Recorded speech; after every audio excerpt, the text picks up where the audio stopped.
کسی ولی کی زندگی کا ذکر ہو اور اس کی ماں کا ذکر نہ ہو تو شاید اس کہانی کا سب سے خوبصورت حصہ ادھورا رہ جاتا ہے۔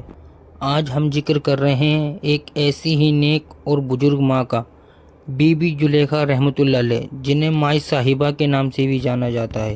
حضرت خواجہ نظام الدین اولیاء رحمۃ اللہ علیہ کی والدہ ہونے کے ساتھ ساتھ ان کی اپنی زندگی بھی ایمان، صبر، توکل اور پرہیزگاری کی ایک مثال رہی۔ حضرت بی بی زلیخا رحمۃ اللہ علیہ وہ حضرت سید عرب بخاری رحمۃ اللہ علیہ کی صاحبزادی تھیں۔ ان کا نسب امام حسین رضی اللہ تعالیٰ عنہ کی اولاد سے ملتا ہے۔ ان کے والد ایک عالم اور صوفی بزرگ تھے۔ وہ بخارا اور غزنی پھر بدایوں تشریف لائے اور وہیں اپنا قیام کیا۔ حضرت بی بی زلیخا نے اپنے والد سے علم، دینداری اور روحانی تربیت حاصل کی۔ بی بی زلیخا کی زندگی کا سب سے خاص پہلو ان کا اللہ پر مکمل بھروسہ تھا۔ گھر میں جب کبھی کھانے پینے کی کمی ہوتی تو بڑے اطمینان سے کہتی، آج ہم اللہ کے مہمان ہیں۔ کہا جاتا ہے کہ ایک بار گھر میں کھانے کے لیے کچھ بھی موجود نہیں تھا۔ انہوں نے یہ بات کہی اور کچھ ہی دیر میں ان کے دروازے پر اناج کی ایک بوری پہنچا دی گئی۔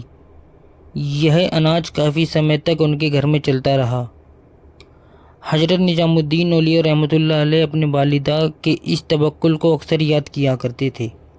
حضرت بی بی زلیخا کا وصال جمادی الاخر کی پہلی تاریخ کو بتایا جاتا ہے۔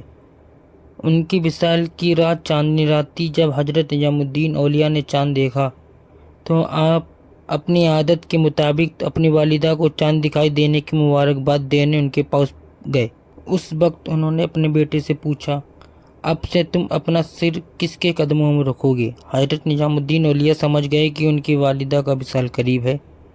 انہوں نے بھاوک ہو کر پوچھا کہ وہ ان کے کس کے حوالے کریں گی؟ انہوں نے فرمایا کہ اس کا جواب وہ اگلے دن دیں گی۔ اگلی صبح انہوں نے حضرت نظام الدین اولیاء کا ہاتھ تھاما اور کہا، اے اللہ، میں انہیں تیرے حوالے کرتی ہوں، اور انہی الفاظ کے ساتھ انہوں نے پردہ فرمایا۔